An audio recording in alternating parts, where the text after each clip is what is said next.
Hello friends. तो आपका स्वागत है अपने यूट्यूब चैनल द क्लासरूम पर।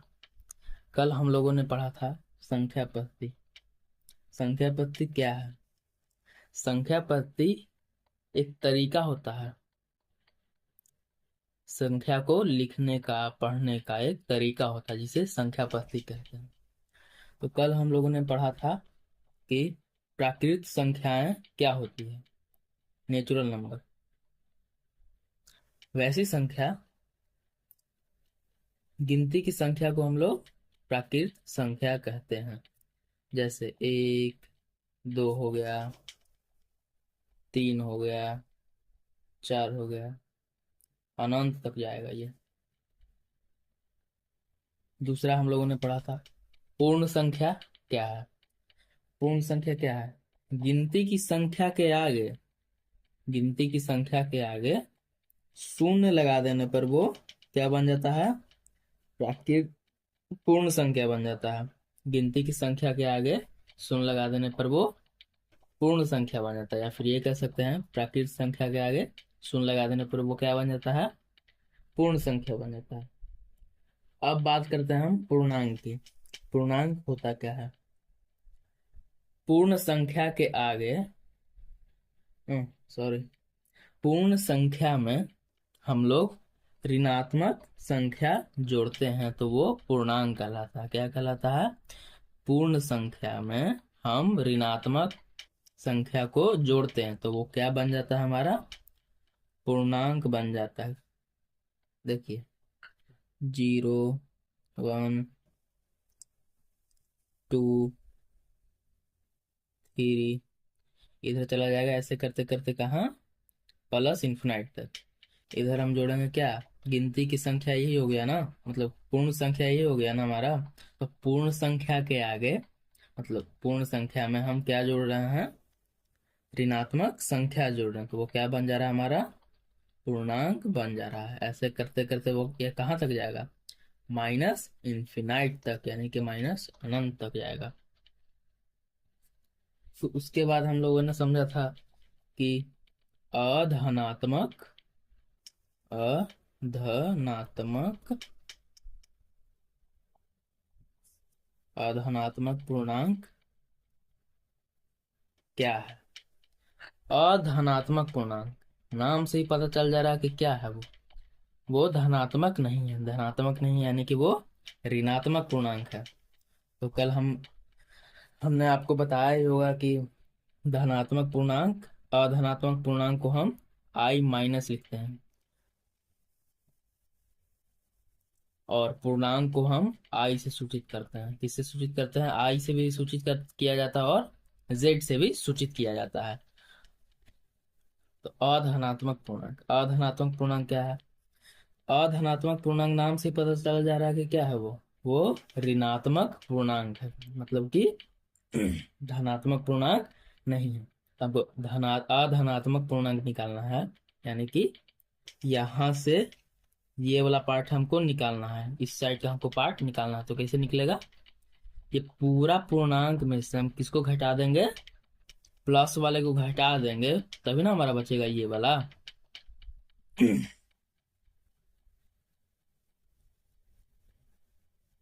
ये पूरा में से हम इतना को घटा देंगे, आई प्लस को घटा देंगे तो हमारा क्या बचेगा?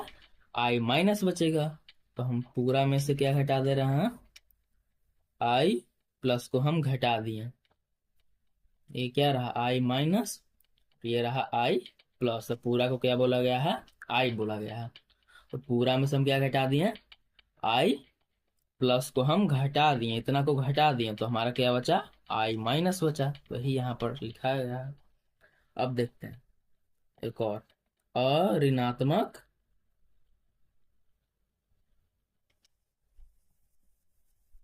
अऋणात्मक पूर्णांक। नाम से ही पता चल जा रहा है क्या है वो धनात्मक पूर्णांक है। अधन ऋणात्मक बोल रहा है, यानी कि वो ऋणात्मक नहीं है, वो धनात्मक है। क्या है?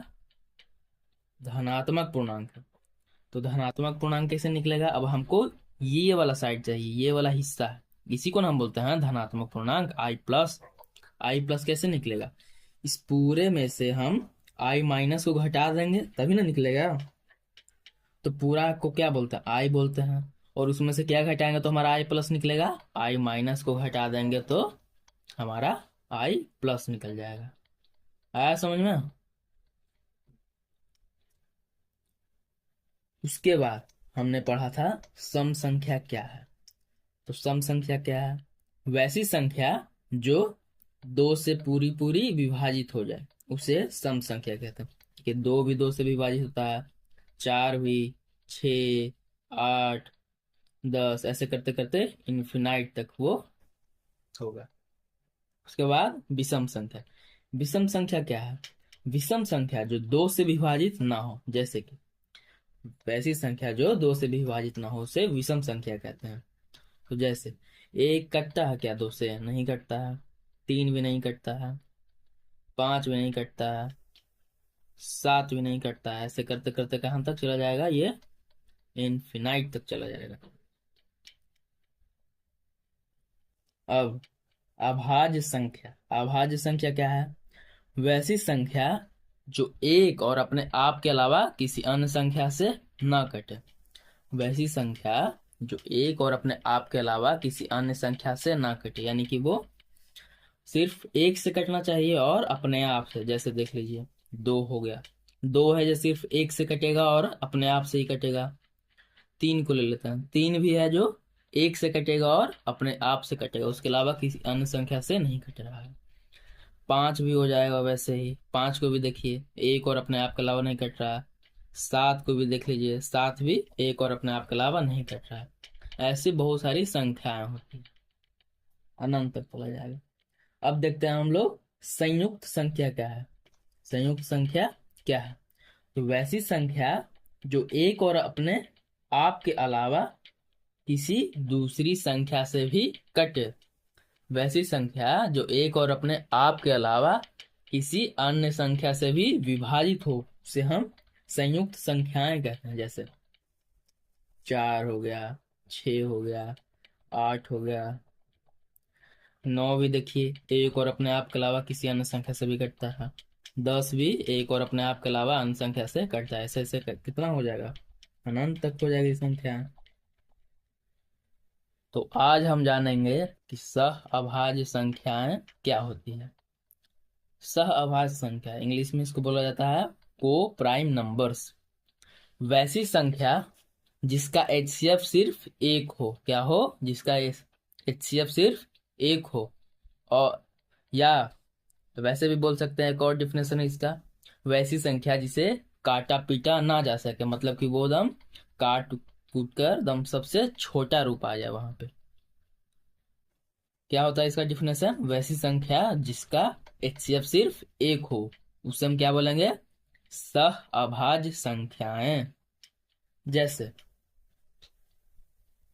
जैसे क्या हो जाएगा, आइए देखते हैं एग्जाम्पल इसका। 1/3, क्या इसको हम काट सकते हैं, और 1/3 को क्या और छोटा हो सकता है, ये नहीं हो सकता है। यानी कि ये क्या है, सह अभाज्य संख्या है। एक और देखते हैं, 4/5 लेते हैं। इसका भी एचसीएफ क्या है, एक है, इसका भी एचसीएफ एक ही होगा। देखिए ये है, इसको क्या काटा पीटा जा सकता है, और नहीं काटा पीटा जा सकता है, क्योंकि ये सहवार संख्या है। एक और इसका एग्जांपल देखते हैं, क्या 15/8 को काट सकते हैं, तो उत्तर वही आएगा कि इसे और छोटा नहीं कर सकते हैं काट करके, इसका एचसीएफ भी एक होगा। आया समझ में। अब आपके पास एक क्वेश्चन है कि क्वेश्चन क्या है,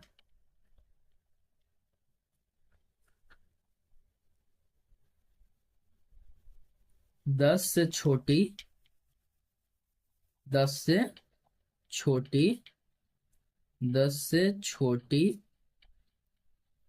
अभाज्य संख्याएं, 10 से छोटी अभाज्य संख्याएं पी है। क्या है, 10 से छोटी अभाज्य संख्याएं पी है, तथा संयुक्त संख्याएं, संयुक्त संयुक्त संख्याएं क्यू है, 10 से छोटी अभाज्य संख्याएं p है तथा संयुक्त संख्याएं q है, तो p प्लस q बराबर क्या होगा? जल्दी से इसको बनाइए और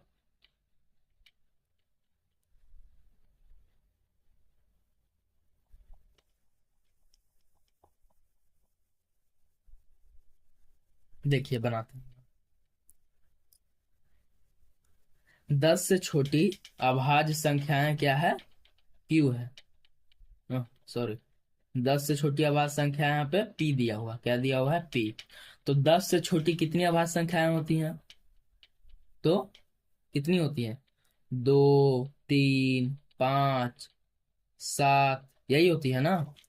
2, 3, 5, 7, यही तो अभाज्य संख्या है 10 से छोटी। तो कितनी इसकी संख्या है? 4 है। और क्यू किसका बोल रहा है? संयुक्त संख्या बोल रहा है ना। तो 10 से छोटी संयुक्त संख्या कितनी है? कितनी है? क्या क्या हो जाएगा? 10 से छोटी संयुक्त संख्या 4 हो जाएगा, 6 हो जाएगा, 8 हो जाएगा और 9 हो जाएगा। तो ये भी, इसकी भी संख्या कितनी है? टोटल 4। तो हमको क्या पूछ रहा है? P प्लस क्यू बराबर, तो P प्लस क्यू क्या होगा? इन दोनों को जोड़ दीजिए तो कितना हो जाएगा? 4 + 4 8 हो जाएगा। आया समझ में? अब ऐसा ऐसा क्वेश्चन आप खुद से भी लेकर प्रैक्टिस कर सकते हैं।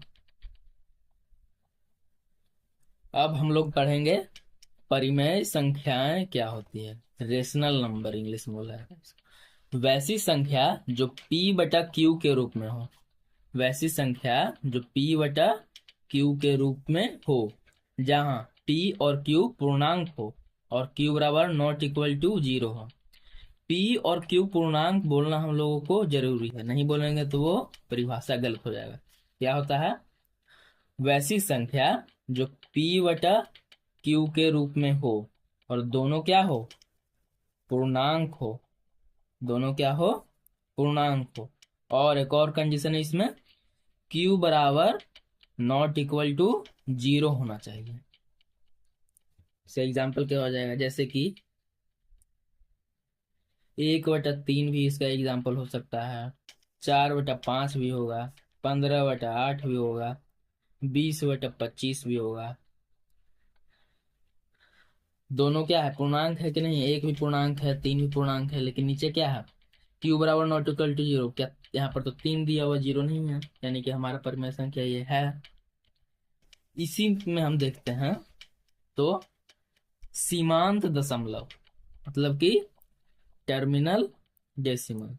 क्या? सीमांत दशमलव, यानी कि टर्मिनल डेसिमल। टर्मिनल डेसिमल क्या होता है देखते हैं हम। जिसका हर, टर्मिनल डेसिमल क्या होता है? जिसका हर, जिसका हर क्या हो? जिसका हर 2 के पावर m और 5 के पावर n हो, तो उसे हम क्या बोलेंगे? सीमांत दशमलव बोलेंगे। क्या बोलेंगे? सीमांत दशमलव। जिसका हर, यानी कि जिसका हर क्या हो? 2 के पावर m या फिर 5 के पावर n हो, तो उसे क्या बोलेंगे हम? सीमांत दशमलव बोलेंगे। अब आइए इसको एग्जाम्पल के जरिए हम समझते हैं। जैसे हम लिए क्या? 1/2 लिए। क्या लिए? 1/2। तो हर नीचे वाला को बोला जाता है और अंश ऊपर वाला के बोला जाता है ना। तो सीमांत दशमलव क्या है? जिसका हर क्या हो? 2 के पावर m या फिर 5 के पावर n हो, तो उसको हम क्या बोलेंगे? सीमांत दशमलव। देखिए, ये 2 के पावर m, यानी कि m कहने का मतलब है 2 का पावर होना चाहिए कुछ और 5 का पावर होना चाहिए। यहाँ पर 2 का पावर क्या है? 1 है। तो क्या है हमारा? ये सीमांत दशमलव है। 0.5 हुआ इसका आंसर। एक और देख लेते हैं क्या है। 1/4 है, तो इसको हम क्या लिख सकते हैं? 1/2 के पावर 2 लिख सकते हैं। तो ये भी हमारा क्या बन गया? सीमांत दशमलव बन गया। और फिर देख लेते हैं 3/5। तो यहाँ क्या है, 5 के पावर n बोल रहा है, यानी कि 5 का पावर कुछ है, यहाँ पे 5 के पावर कुछ नहीं है, यहाँ पर तो मतलब क्या है, 1 है 5 के पावर। क्या हमारा ये सीमांत दशमलव होगा? बिल्कुल होगा। एक और एग्जांपल देख लेते हैं। 7 बटा क्या, 10 ले लेते हैं। क्या ले लेते हैं? 10। तो क्या इसको देखते हैं, 2 और 5 के फॉर्म में तोड़ते हैं, तो 2 गुना 5 होगा। इसका 2 के पावर n है, m, और 5 के पावर m है कि नहीं है, तो ये भी हमारा क्या हो जाएगा, सीमांत दशमलव होगा। अब एक और दशमलव है, पुनरावृत्त दशमलव। कौन सा दशमलव? पुनरावृत्त दशमलव।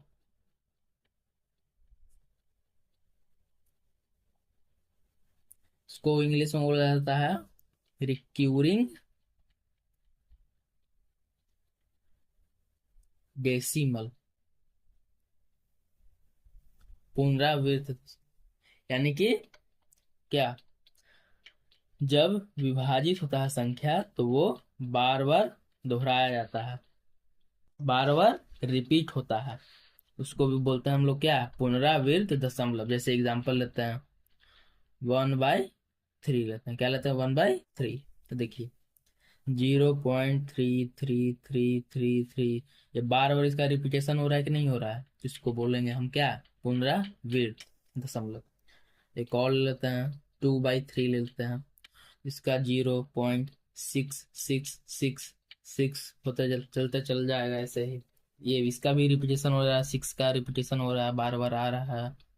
एक और देखते हैं, 1/7 देखते हैं। तो 1/7 को जब हम भाग देंगे 1 को 7 से, तो हमारा आएगा 0.1428571428857। देखिए क्या यही संख्या फिर से आया कि नहीं आया?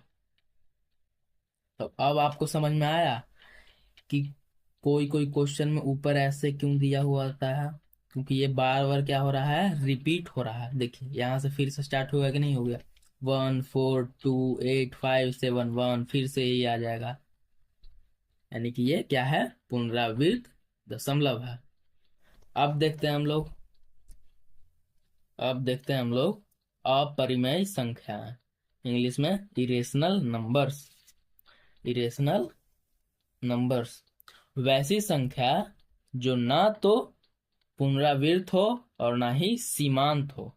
वैसी संख्या जो ना तो क्या हो, पुनरावृत्त हो और ना ही सीमांत हो, तो उसे क्या बोलेंगे हम, अपरिमेय संख्या बोलेंगे। जैसे कि देखिए बोल रहा है ना तो वो संख्या पुनरावृत्त होना चाहिए और ना तो वो सीमांत होना चाहिए, तो क्या होगा, जैसे देखते हैं हम √2। क्या है वो, √2। √2 का मान देखते हैं हम, क्या आता है, 1.4142135623731731, ऐसे ऐसे और चला जाएगा। देखिए यहाँ पर क्या ये सीमांत है? नहीं। क्या ये पुनरावृत्त है? नहीं। क्योंकि बार बार ना तो ये यही संख्या बार बार नहीं तो दोहराया जा रहा है, नहीं तो वो समाप्त हो जा रहा है, नहीं हो रहा है समाप्त होगी। ये क्या है, उसी संख्या को हम बोलते हैं अपरिमेय संख्या बोलते हैं। एक और देख लेते हैं एग्जांपल, √3 का। √3 का मान होता है 1.7320500756 8। देखिए इसमें भी आप देख सकते हैं, ना तो ये सीमांत है और ना तो ये पुनरावृत्त है, क्योंकि बार बार ये इसमें संख्या नहीं दोहराया गया है, तो ये क्या हो जाएगा, हमारा अपरिमेय संख्या होगा। पाई का मान देख लेते हैं। पाई का मान 3.1415926535897 और ये आगे बढ़ता चल जाएगा।